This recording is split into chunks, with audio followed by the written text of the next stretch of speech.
Broadcasting live from the Business RadioX studios in Atlanta, Georgia, it's time for Atlanta Business Radio. Brought to you by OnPay. Built in Atlanta, OnPay is the top-rated payroll and HR software anywhere. Get 1 month free at onpay.com. Now, here's your host. Lee Cantor here, another episode of Atlanta Business Radio, and this is going to be a fun one. But before we get started, it's important to recognize our sponsor, OnPay. Without them, we could not be sharing these stories. Today on Atlanta Business Radio, we have Loren O'Brien, and she's with MOMAKES. Welcome, Loren. Hi. Well, before we get too far into things, tell us about MOMAKES. How are you serving folks? So we are a video production agency, and we focus on branded content and original entertainment, so commercials and TV shows.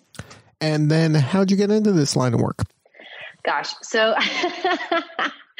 it's always funny when you go into a creative industry because you always kind of fall into it. I wouldn't say anyone wakes up and goes, I'm going to be a creative, because your parents tell you you're not allowed. I started with comedy. When I first started out my career, I graduated from a very serious drama school. And then I realized there's no money in comedy, especially live performance. And I went, okay, cool. How can I eat? And so I decided, one day I'm going to own my own production company. And I finally did it. And then so the pivot was, so you were trained as an actress, and then you started performing comedy, and then you realized, hey, this is a lot of work and effort, and there's no monetary payoff, so let me pivot into using my creativity in the business world? Yeah, especially because when you're serving yourself as a creator, you're not really giving anything back to your audience. And when you start giving back, you realize, one, it's more beneficial to the world. You're helping out the world. And two, you're able to build commerce within the community as well. Now, when you're taking that tact and you're kind of going from one kind of world of creativity and humor specifically and into the business world, is your video production, is it around comedy and humor? It does. So a lot of our original content is comedy because that's where my passion and my love comes from. And I didn't realize how many marketing videos need funny in it. Because if you think about the most memorable commercials, a lot of times they make you laugh, like Geico or Skittles, all those wonderful commercials. They bring something out of you because there's such a short amount of time to pay attention to a brand. And humor is one of the biggest factors into creating memorable content specifically. So that's a really good niche that my background seems to be serving right now. Now, how do you kind of make the bridge from, okay, it's funny, it's hilarious, I'm laughing, and I remember that commercial was funny, to connecting it back to the brand and then making the brand connect with the funny? A lot of the groundwork is actually done before with the brand. I can't make a brand funny if they're not a funny brand naturally. That's not in their voice. Like, I'm not going to go to a medical prescription company and that serves antidepressants and be like, well, lol, this is something you can really wake up and giggle with. So a lot of the groundwork's done with agencies or brands before, and we basically just take the voice and we go, okay, who is your audience and how can you connect with them on typically like a friend level?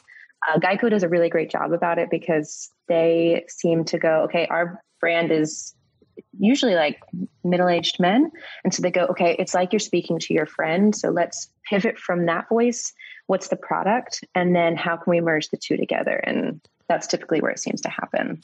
Now, do you typically work with agencies and they bring you in as a humor specialist, or do you go right to the brands?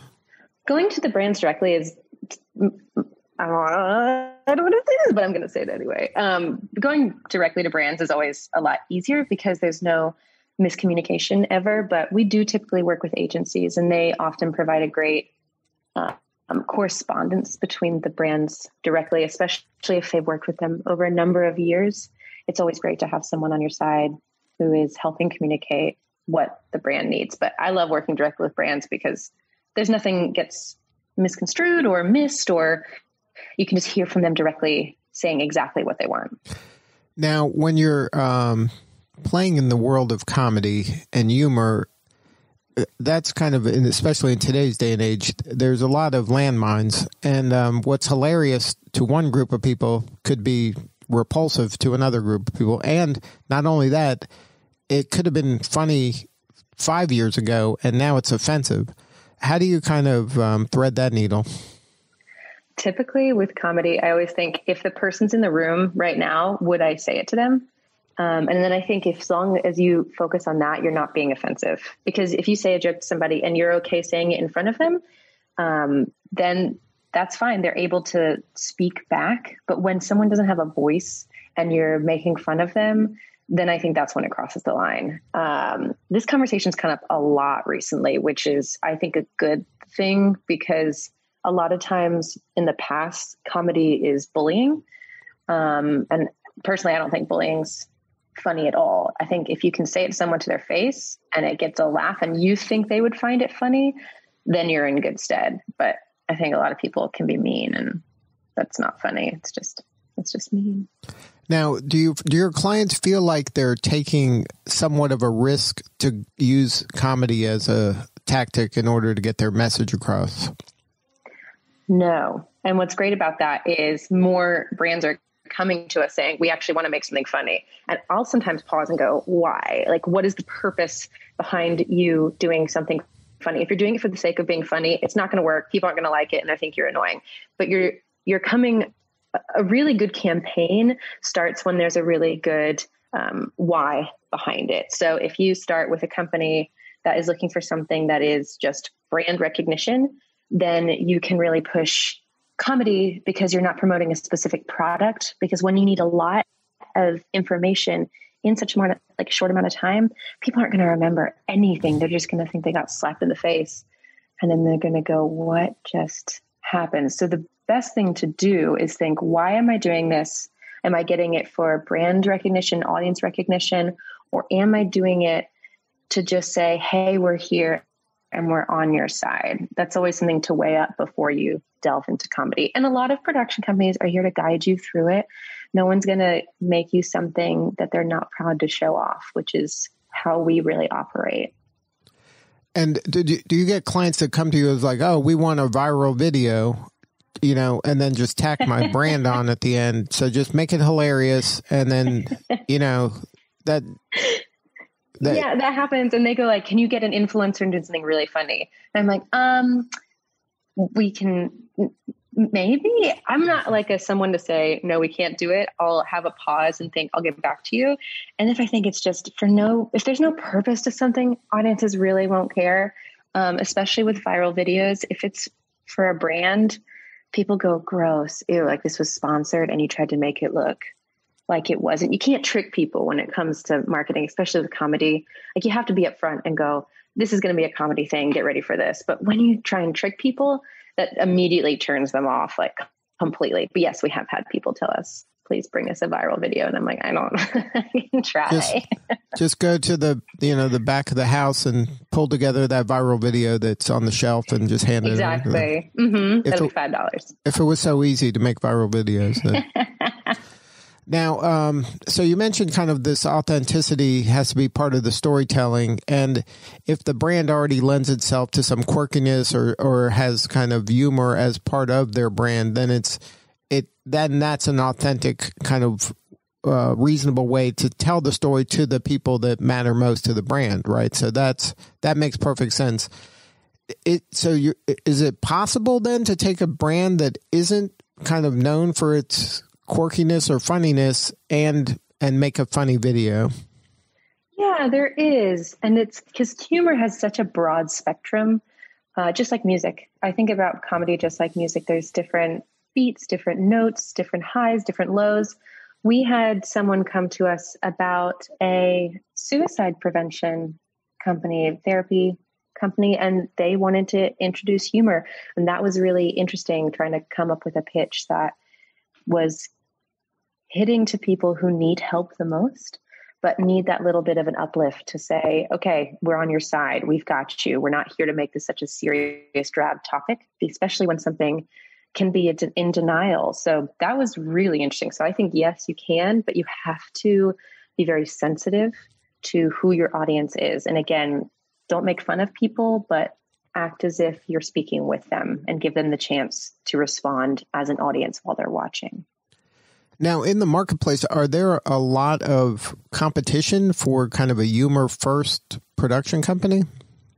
There are. In Atlanta, I'm not really sure. I feel like we are one of the few, I don't know of any female-led comedy production companies in the South, which is awesome for us because, it gives us a wonderful niche. But around the country, there definitely are. I think a lot of comedians ended up moving more into production because they realized, you get hired as a writer from a lot of agencies. A lot of comedians typically move into marketing because it's such a great niche for them. But in the South, I think we have a wonderful little niche down here, which is really great. Now, for you personally, is this kind of scratching that itch still, or do you still perform? That's why we've started moving into original content, because I took a pause on comedy for a while because I was in London for about 10 years doing comedy, just pure comedy, TV development, stand-up, which was great. And then I moved back to Atlanta, and the scene here is not as thriving as London's an international city. Atlanta's a wonderful city, but it's not as big as London. So I went, okay, I'm only going to focus on, marketing, production. And then I was sad. So I realized, okay, how can I create what I do while also doing marketing videos? And it was blending those two that really gave me life back and gave me purpose, which is really awesome. But we started doing our own original content, which is our 2020 venture. And we're very excited to launch at the end of this year. And then is that going to be long form, short form, or am I going to see you on TikTok? Like, where is this stuff going to be available? It's going to be a mix of everything. So we're doing a feature right now. We're going to be doing an online web series, and then we're going to start doing more short form content on Instagram and TikTok. TikTok, I'm still afraid to get on because it's filled with a bunch of wonderful teenagers, and I'm still scared of teenagers, even from my years of high school. So do you wish that you were in high school when TikTok came out? Yeah, I think that would have been like my ultimate dream, because both me and my co-founder, we used to do videos separately. It was great. When we met, we both realized we had the same experience growing up. We'd make silly videos with our friends, and that's what gave us our love for production. So if I could have had TikTok when I was a teenager, I think I would have been a TikTok star. Now, any advice for that creative person whose parents maybe aren't as supportive and saying, get a real job? Like, how would you kind of coach them to, kind of create something that's fulfilling for themselves, but also that pays the bills? Yeah, that's always been a big dilemma with a lot of the creatives I know. I was very fortunate. My parents were super supportive. They never told me to get a real job. They were like, you can do anything you want. And I kind of wish they did. But you have to fail on your own, which is awesome. So the biggest advice I would give to someone if they didn't have support is don't just go cold turkey. Wean yourself into it and prove to yourself that you want to do something, rather than rebel into, I am going to just not throw my life away, but I'm just going to, leave my life and do something and prove something wrong to you, but prove something different to you. Because if you don't do something for yourself, if you're doing it to prove a point, then you're never going to be successful. You're only doing it out of anger. So take baby steps, create content yourself. Creating content can be free. We all have phones. We all have local coffee shop. Well, not at this time, you can't perform at this time live, but you can record on your computer. You can get your friends to create stuff together. You can write, you can play music, do something yourself and see if that's going to fulfill you. Don't just jump straight into it to say that you're doing something to prove a point. Now, there's a lot of creative people out there, and they feel like they're creative and they aspire to be, in the arts, but it's hard for them to take that step to actually publish. How do you help them get over, or how would you kind of coach them to get over that fear of publishing and putting the work out there for the world to see? Yeah. I think the number one thing to remember is nobody knows what they're doing. Everything is completely subjective. So if you don't get your work out there, no one can see it. No one can see what you're doing. You can't get better. You can't learn how to do it. Your first couple things you do aren't going to be the best couple things that you do. So put them out there, learn from it, grow. And if someone doesn't like it, then that's okay. Someone else will probably love it. That's what's wonderful about art, is it's completely subjective. And as long as you are proud of it, get it out there, show it to everybody that you know, and then you can keep moving and keep moving forward. And then I think comedians, especially stand-up, they get the feedback instantaneously, and that helps you create the art, right? Like the more you're out there and you learn, okay, this is working, this is not working, let me do more of this. And then soon, you know, you're getting an act that has all the funny parts that you've slowly iterated over time. But it takes that time, that first time, to go out there and fail publicly yes. in order to know where the good stuff is. Yeah. And what's great about comedy is it isn't as personal as you think. People used to say, wow, you're so brave. And I was like, I'm not brave. People really don't care who I am, which is the greatest bit about it, is they just are. People are looking forward to coming to a comedy night to hear some funny things. So if you just give them some wonderful stories that you would tell your friends in a pub, then you are going to soar and be super successful. As long as you're just thinking about it less like jokes and more like stories, then you can never fail, because you just tell something from start to finish, and then that's successful. But if you tell punchlines, I feel like you're setting yourself up for either a roaring laughter or a very silent reaction. Now, was that difficult for you to, like, when did that light bulb come on to not take this personally? I think it came, I did a tour, my first ever show I took on tour around the UK. And because you're by yourself, a lot of a comedy tour isn't glitz and glam. You usually have your producer and yourself, and that's it. And so after every night, I was wondering, why am I doing this? Like, what if somebody doesn't love this? Or if I had a bad review, like they don't love me. And you can't think like that. It's like a musician doesn't think that their songs are just who they are. It's a performance.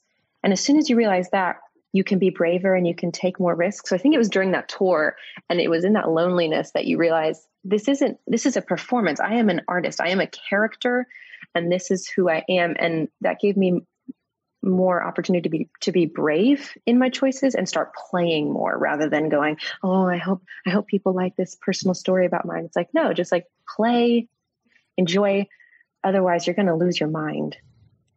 And that happens in the comedy world. Yes, a lot. Because it is so personal. I mean, you're standing up there alone. There's no, kind of band around you to hide. And you're not playing the same song that you played 20 years. Like, it's all kind of new stuff every time. And you're putting yourself out there, telling a lot of times real stories, or parts of you at least. And I mean, I can see how it could become personal for some people. Yeah. And it definitely does. Like, it's a fine line. But if you don't start thinking about it like more of a character and a performance, you're just going to, lose material. You're not going to have any more material to come across, because a lot of people borrow stories from other people and they make it their own, which is amazing when you realize, oh, that story isn't that someone's personal story. It's something they heard or borrowed or they made up. That was always such a funny moment when you tell a story and then afterwards someone goes, wow, I can't believe all these crazy things happened to you. And you're like, yes, this is exactly what my life is. And none of this is made up. And you are definitely right. Yeah, there's a comedian, Gary Gulman. I don't know if you're familiar with him, but he does a bit on abbreviations of states. And that he said he saw a documentary about how they came up with the 2-letter abbreviations of states in the U.S. And that's all made up. There's no documentary, but he needed that to be the whole premise of the joke. Like, that was the crux of the joke, was that he watched that. And that was kind of an epiphany for him to say that it doesn't have to be real. Like, I can make this up. It's okay. Yeah, there's nothing wrong with it. And it's like magic when someone goes, what do you mean this isn't real? Comedy and magic are the same thing. Good stuff. Well, congratulations on all your success. It sounds like you're really fulfilled in doing what you do. You're so passionate. and you're really trying to kind of bring humor into an area maybe that needs a little bit more of that. So we're looking forward to doing. So now if somebody wanted to get on your radar and learn more about what you're up to, is there a website? Yeah. So if you go to MOMAKES.com, there's all our contact details. There's some of our stuff. And we're always happy to work with new people because we're a new company. We've been around. We opened last year. And so we're just getting to know the city a bit more and making wonderful connections with some people who are looking to make some wonderful work. Then how could we help you? Like what's the ideal profile of somebody to work with here in town? Either an agency who has brands that they're looking to create, especially comedy material with, or brands who are looking to just make some new content out there. Especially during 2020, we started navigating on how to create content that isn't just filming, because you can't necessarily film at this time without a certification, which we are very lucky to have received. So anybody who's really looking to level up on their brand, middle-sized companies, large companies, even small companies who are just starting out looking to invest in video messaging and video marketing. Well, Loren, thank you so much for sharing your story today. Awesome. Thank you so much for having me, Lee. All right. This is Lee Cantor. We'll see y'all next time on Atlanta Business Radio. And remember, this work would not be possible without the support of our sponsor, OnPay. Please support them so we can continue to share these important stories. Today's episode of Atlanta Business Radio is brought to you by OnPay. Built in Atlanta, OnPay is the top-rated payroll and HR software anywhere. Get 1 month free at onpay.com.